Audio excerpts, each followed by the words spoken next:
అంటే ఒక రాత్రి అయింది, ఎందుకు పడుకోవాలి? రాత్రి అయింది కాబట్టి పడుకోవాలి. ఎప్పుడు పడితే అప్పుడు పడుకోవటం కాదు, నిద్రకు కూడా ఒక నిమిత్తం కావాలి అని. ఏమిటా నిమిత్తము? రాత్రి నిమిత్తం. మాకది నిమిత్తాలు ఏం లేవండి, మాకు అనిపించడమే నిమిత్తం అంతే. మేము కూర్చున్న చోటే నిద్రపోతూ ఉంటాము, మాకు నిద్రాదేవత ఎప్పుడూ మా దగ్గరే ఉంటుంది అనేవాళ్ళు ఉన్నారు ప్రపంచంలో. ఆయన అలా నిద్రపోడు, ఆయన ఒక నిమిత్తంతో నిద్రపోతాడు. ఆయన నిమిత్తంతో నిద్రపోయినప్పుడు దాన్ని నైమిత్తిక ప్రళయము అని పిలుస్తారు. అటువంటి ఆ బ్రహ్మగారు ఇప్పుడు ఆయన యొక్క 51వ సంవత్సరంలో ఉన్నారయ్యా. ద్వితీయస్య పరార్ధస్య వర్తమానస్య వైద్విజ వారాహ ఇతి కల్పోయం ప్రథమః పరికీర్తితః. ఆయన ఇలా ప్రతిరోజు పడుకుని నిద్రపోయి లేచినప్పుడల్లా ఒక్కొక్క కల్పం. ఆయనకు ఒక్కొక్క కల్పం. ఏంటండి, లేవంగానే చాలా డీప్ స్లీప్లో ఉన్నవాళ్ళు లేచి పగలా రాత్రా ఎక్కడున్నామో ఏమిటి తెలియదు. ఈ పరిస్థితిలో ఆయన అంతా గాఢ నిద్రలోకి వెళ్ళిపోయి వచ్చిన తరువాత ఒక కల్పం అయిపోయి ఉంటుంది. అప్పుడు ఒక కొత్త కల్పం ప్రారంభమవుతుంది. అంటే ఈ సృష్టి ఎన్నిసార్లు తిరిగింది అని చెప్పలేం. అలా తిరుగుతూ వచ్చినది వారాహ కల్పము. సృష్టిలో చాలా ప్రధానమైనది. అందుకని అన్ని పురాణాల్లో కూడా వరాహస్వామి అవతారంతోనే ప్రారంభం చేస్తారు. వరాహస్వామి అవతారాన్ని చెప్పి ఆ వరాహస్వామి భూమిని ఉద్ధరించటము అనే దాన్ని చెప్పి అక్కడి నుంచి ఎలా సృష్టి కొనసాగింది అనేటువంటి మాట చెప్తూ మనకి వారాహ ఇతి కల్పోయం. ఇప్పుడు ఈ ద్వితీయ పరార్థంలో ఆయనకి వారాహ కల్పము అనేది వచ్చింది అని ఇందులో ఈ కల్పాంతంలో జరిగేటువంటి సృష్టి దాన్ని వర్ణించి చెప్తారు ఈ ఘట్టంలో. ఇది 4వ అధ్యాయం. నారాయణ పరోచింత్య పరేషామపి సప్రభు బ్రహ్మస్వరూపీ భగవాన్ అనాది సర్వసంభవ. బ్రహ్మగారు మళ్ళీ నిద్ర లేవంగానే ఇంట్లో వాళ్ళు ఎక్కువసేపు ఇంట్లో ఉంటే తరుగుతారు.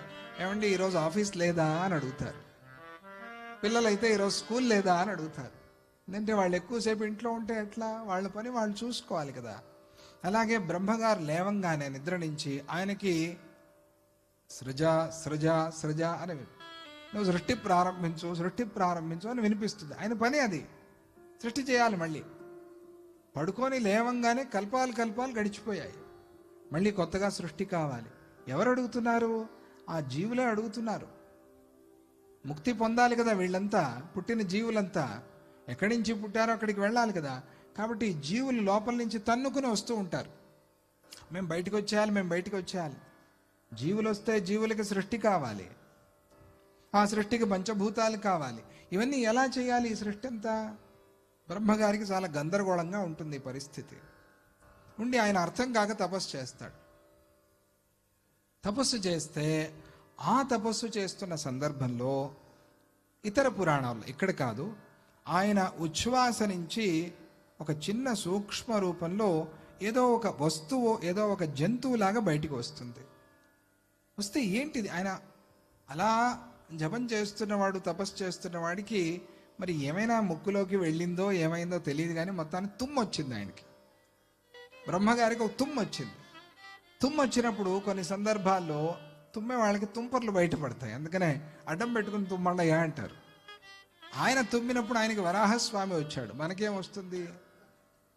వైరస్ అంతా వస్తుంది బయటికి. ఆయన తుమ్ము నుంచి వరాహస్వామి వచ్చాడు.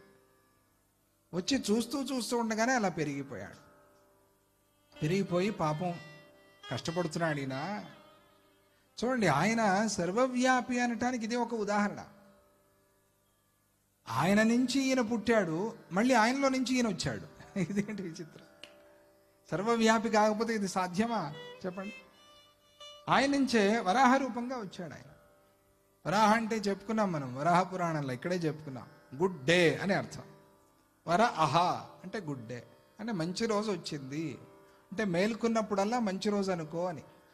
ఈరోజు మేల్కున్నాను కాబట్టి మంచి రోజు, అందుకనే గుడ్ మార్నింగ్ గుడ్ డే అని చెప్పేది. మనం లేచాం కదా పోకుండా, నిద్రలో జై గురుదత్త కాకుండా లేచాం కదా ఏమండి. కాబట్టి గుడ్ డే వరాహ.